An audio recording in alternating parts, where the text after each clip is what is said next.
जय श्री राधे कृष्ण।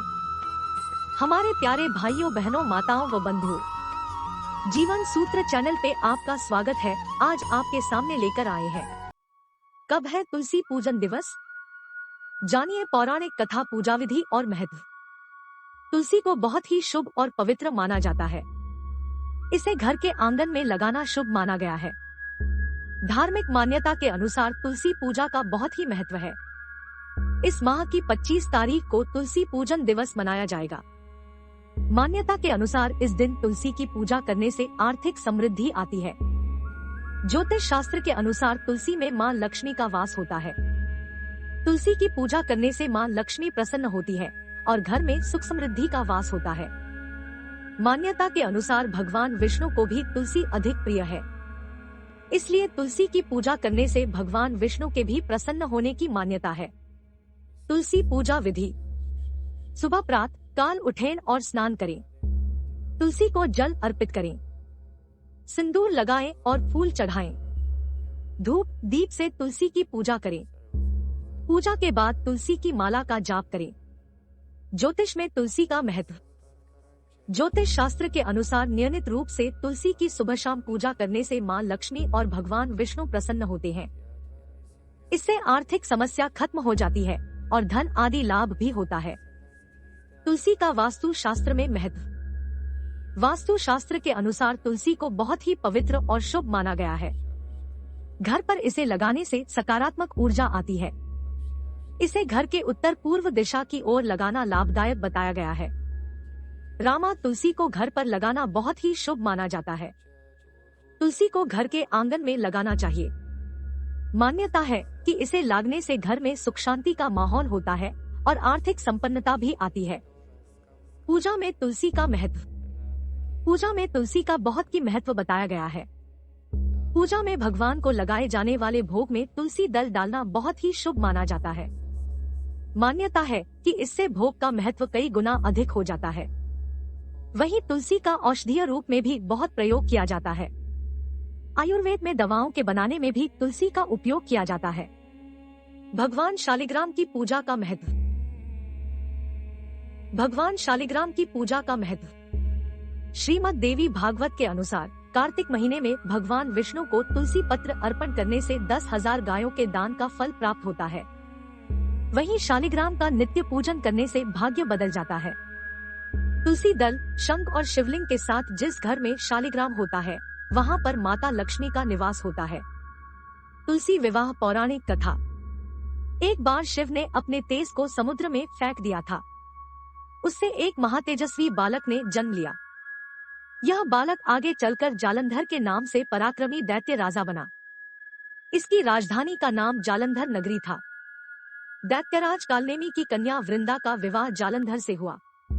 जालंधर महाराक्षस था। अपनी सत्ता के मद में चूर उसने माता लक्ष्मी को पाने की कामना से युद्ध किया, परंतु समुद्र से ही उत्पन्न होने के कारण माता लक्ष्मी ने उसे अपने भाई के रूप में स्वीकार किया। वहां से पराजित होकर वह देवी पार्वती को पाने की लालसा से कैलाश पर्वत पर गया। भगवान देवाधिदेव शिव का ही रूप धरकर माता पार्वती के समीप गया, परंतु माँ ने अपने योगबल से उसे तुरंत पहचान लिया तथा वहां से अंतर्ध्यान हो गई। देवी पार्वती ने क्रुद्ध होकर सारा वृतांत भगवान विष्णु को सुनाया। जालंधर की पत्नी वृंदा अत्यंत पतिव्रता स्त्री थी। उसी के पतिव्रत धर्म की शक्ति से जालंधर न तो मारा जाता था और न ही पराजित होता था। इसीलिए जालंधर का नाश करने के लिए वृंदा के पतिव्रत धर्म को भंग करना बहुत आवश्यक था। इसी कारण भगवान विष्णु ऋषि का वेश धारण कर वन में जा पहुँचे, जहाँ वृंदा अकेली भ्रमण कर रही थी। भगवान के साथ 2 मायावी राक्षस भी थे, जिन्हें देखकर वृंदा भयभीत हो गई। ऋषि ने वृंदा के सामने पल में दोनों को भस्म कर दिया। उनकी शक्ति देखकर वृंदा ने कैलाश पर्वत पर महादेव के साथ युद्ध कर रहे अपने पति जालंधर के बारे में पूछा। ऋषि ने अपने माया जाल से 2 वानर प्रकट किए। एक वानर के हाथ में जालंधर का सिर था तथा दूसरे के हाथ में धड़। अपने पति की यह दशा देखकर वृंदा मूर्छित होकर गिर पड़ी। होश में आने पर उन्होंने ऋषि रूपी भगवान से विनती की कि वह उसके पति को जीवित करें। भगवान ने अपनी माया से पुनः जालंधर का सिर धड़ से जोड़ दिया, परंतु स्वयं भी वह उसी शरीर में प्रवेश कर गए। वृंदा को इस छल का तनिक भी आभास न हुआ। जालंधर बने भगवान के साथ वृंदा पतिव्रता का व्यवहार करने लगी, जिससे उसका सतीत्व भंग हो गया। ऐसा होते ही वृंदा का पति जालंधर युद्ध में हार गया। इस सारी लीला का जब वृंदा को पता चला तो उसने क्रुद्ध होकर भगवान विष्णु को हृदयहीन शिला होने का श्राप दे दिया। अपने भक्त के श्राप को भगवान विष्णु ने स्वीकार किया और शालिग्राम पत्थर बन गए। सृष्टि के पालनकर्ता के पत्थर बन जाने से ब्रह्मांड में असंतुलन की स्थिति हो गई। यह देखकर सभी देवी देवताओं ने वृंदा से प्रार्थना की वह भगवान विष्णु को श्राप मुक्त कर दे। वृंदा ने भगवान विष्णु को श्राप मुक्त कर स्वयं आत्मदाह कर लिया। जहाँ वृंदा भस्म हुई वहाँ तुलसी का पौधा उगा। भगवान विष्णु ने वृंदा से कहा, हे वृंदा, तुम अपने सतीत्व के कारण मुझे लक्ष्मी से भी अधिक प्रिय हो गई हो। अब तुम तुलसी के रूप में सदा मेरे साथ रहोगी। तब से हर साल कार्तिक महीने के देवोठावनी एकादशी का दिन तुलसी विवाह के रूप में मनाया जाता है। जो मनुष्य भी मेरे शालिग्राम रूप के साथ तुलसी का विवाह करेगा उसे इस लोक और परलोक में विपुल यश प्राप्त होगा। उसी दैत्य जालंधर की यह भूमि जलंधर नाम से विख्यात है। सती वृंदा का मंदिर मोहल्ला कोट किशनचंद में स्थित है।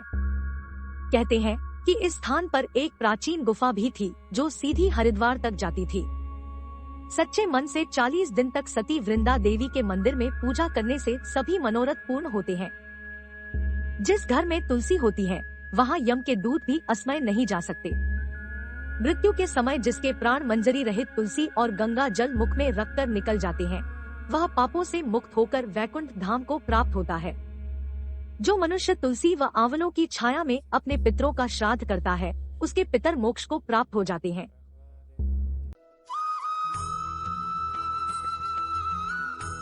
बंधुओं, आपको हमारी सुनी अनसुनी कहानियाँ एवं कथाएं पसंद आए तो अपने मित्रों के साथ शेयर करें, लाइक, कमेंट और साथ ही सब्सक्राइब करें और साथ में दिए गए बेल बटन को दबाएं ताकि हमारे चैनल पर आने वाली वीडियो की नोटिफिकेशन आप तक पहुंच सके। जय श्री राधे कृष्ण।